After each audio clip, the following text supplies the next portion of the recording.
Kilik. Battle, fight. I'm starting this series, and the series is going to be called Character Mastery. And so pretty much this video series is just me exploring different fighting game characters and showing you the attributes, techniques, and the presentation of characters that I feel are masterpieces in the fighting game genre. I'm really like a fighting game spelunker. Seriously, like I play fighting games from the most popular ones to the old ones to retro ones to mods to everything. And so there's certain characters I come across that are just like very well done.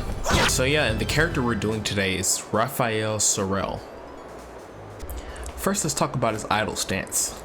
So a lot of times this is an overlooked aspect of fighting game characters. Their idle stance shows who they are. You know what I mean? What do you do when nobody's looking?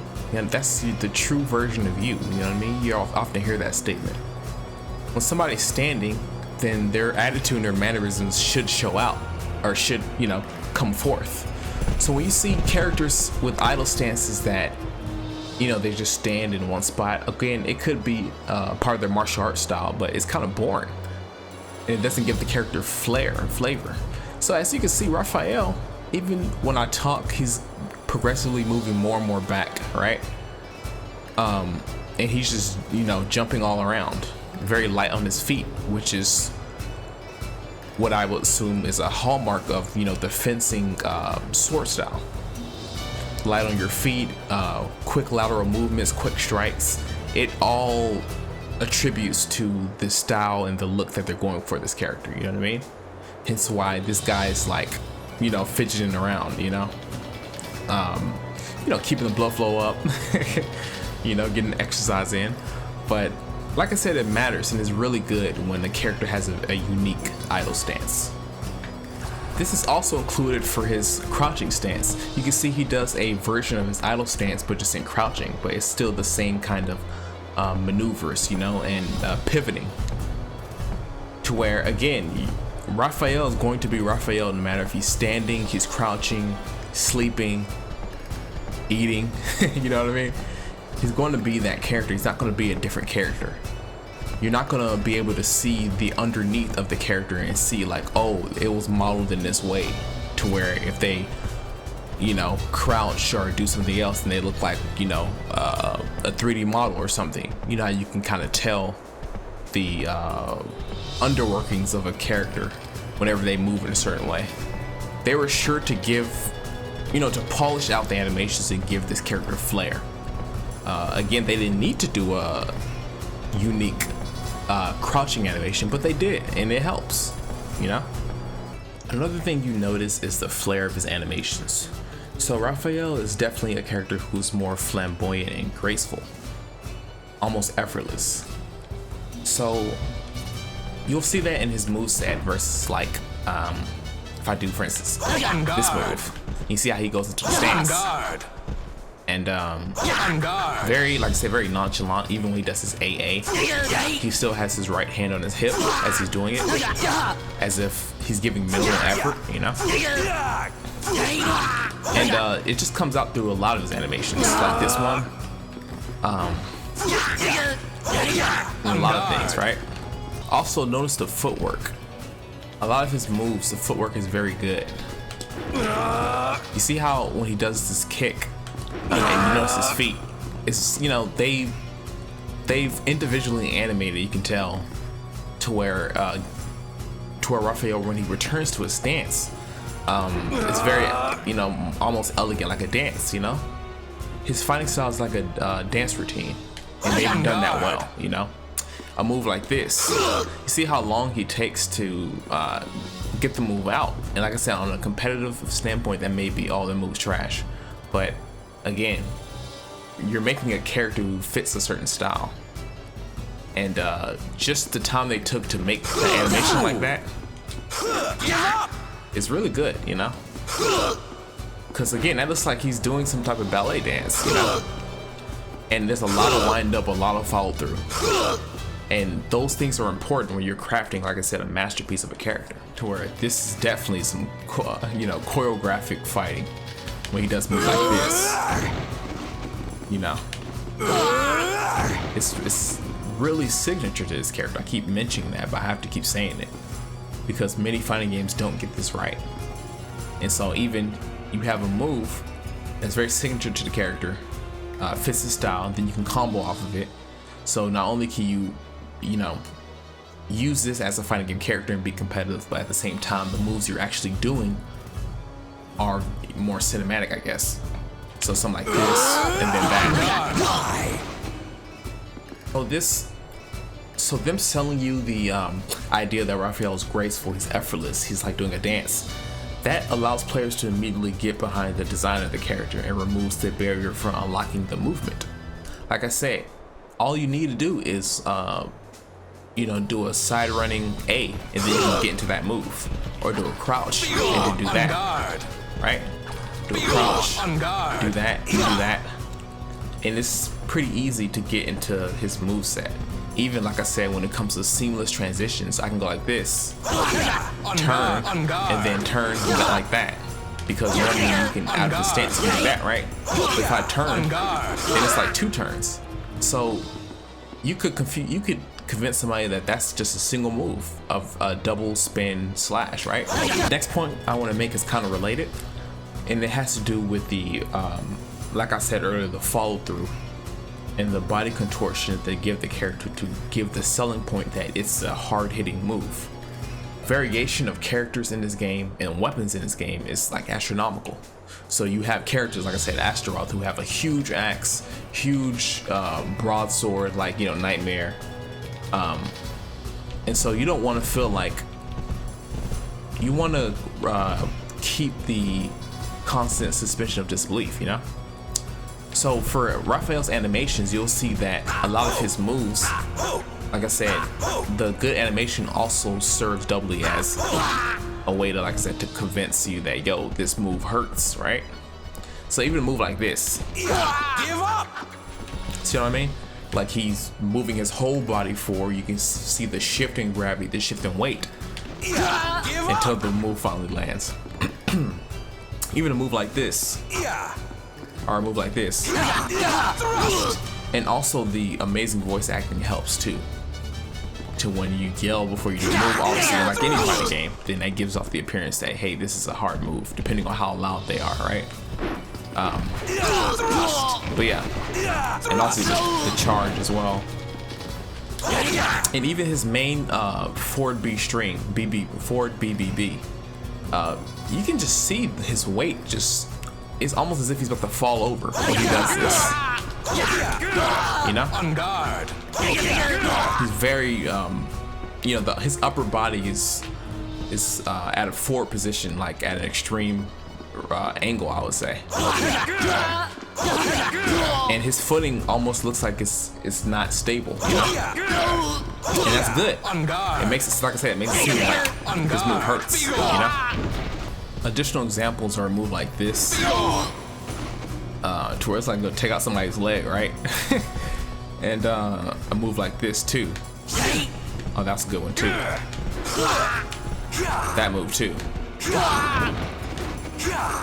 You know, it's still kind of flamboyant, I would say, but at the same time, like I said, the wind-up is like, makes it look like he's, you know, swatting a fly, I guess.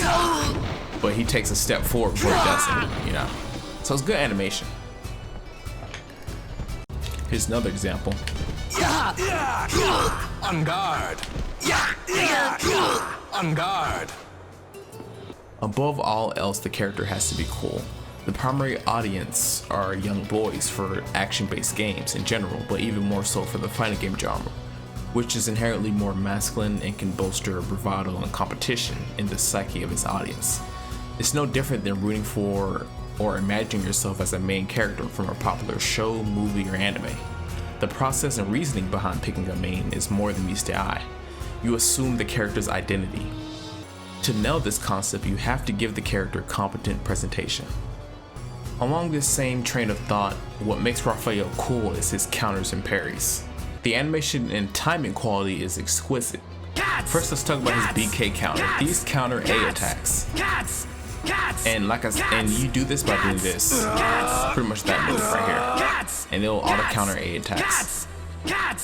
And pretty much he has 3 different counters and 3 different reversal options out of those counters. So let's do the A one first. And like I said, you see the timing, it's just so well done, you know? Even if I do it earlier, it'll counter like that. But I can do it, and you won't even see the animation of the counter, right? So it's pretty good. It's pretty good. Like I said, it works. It's like film, you know what I mean? And that's cool when you're playing a fighting game, because that's what it is. It's a playable, you know, action game, a playable Bruce Lee flick. You know what I mean? That's how I see it. Slow! Fool! You're mine! Give up! Be gone! Fool! From here! Take that! Slow! No good! No good! Fool! Fool! I see you! Give up! Give up! And be gone! You're mine! Insolent fool! No good! I see you! You're mine! Insolent fool! Also, a big thing is the quality of a character's voice acting. How well do they do to demonstrate or to give off the character's attitude, their passions, right? Their emotions. That's very important. In Raphael, I think it was done masterfully as well. And if you just hear some of his voiceovers, it's just so well done, and it fits his character, right? So things like this. Listen while I do a couple moves. How boring! On guard! How boring! This is the end! Thrust! Be gone! On guard! Die! Fool! On guard! On guard! Be gone! Be gone! Sad! This is the end! Be gone! So for the last point, Raphael as a character has tremendous replay value. For instance, he actually has 6 different stances, if you include his forward crouch dash and his crouch dash going behind, right? Or retreating. He has 6 different stances. He has this one, like I said, forward crouch dash, and he has 4 different preparation stances, which is, and it goes 1 through 4, pretty much. So the first one will actually be this parry right here. It's the first stance, and that's called preparation 1. On guard! And he can do moves out of that. Then he has preparation 2, which will be this stance right here. On guard! That stance, or you can get into it like that. On guard! There's a myriad of ways you can get into it. And then he has preparation 3, which is the one where he swings the sword a little more crazy, I guess. And that you can get into it like this. Give up! And he says, "Give up." Give up! Or you can get into it like this. Give up! And mind you, any stance he has, whether it's, oh, that's the preparation 3, right? Yeah, it's preparation 3. And preparation 4 is this stance right here. On guard! It's that stance. That's preparation 4. On guard! So he can get into that in many ways too. Like that, right? And so at any of these preparation stances, besides 1, you can automatically get into preparation 2 by simply doing a sidestep. So for instance, if I'm in preparation 3, and these numbers are very confusing, but if I'm in preparation 3, I can get into preparation 2 by just doing that. Or preparation 4, get into that by sidestepping, right? Give up! On guard! So yeah, it's kind of the same way. On guard! And you can keep sidestepping. On guard! On guard! So this guy has so many stances, which creates a, as you can see, a spider web of possibilities in terms of getting to this stance, doing this string, which you can get to this stance, and that creates a lot of replay value, and it creates a lot of just interesting sandbox effect, or interesting sandbox environment for the character in order for a player to explore, right? And it helps. I like characters like that, like I said, that are very complex, that have a lot of stances, that have a lot of options. He has a lot of moves, definitely more so than most of the cast. And again, it just, the more things you can do, the more it feels like you're playing like a real person. You know what I mean? Back to the suspension of disbelief principle, right? So yeah, let's quickly go through it. So if I do preparation 1, I can do a variety of things. And again, once you get better at a character, and it's important for when you do a stance that you can seamlessly transition into a different move based on the accuracy and the skill of your input. For instance, if I do his backdash, I can do a variety of things. Right? I can do a variety of things. So this move in particular, it seems that, okay, it's slow. I do this and then I do that, right? Or I'll have to hold it. But if my input is better, then I can just go straight into that move. You won't even see the animation of the backdash by just doing this. See what I mean? I did this and that, but I just did it faster. See? Like that. So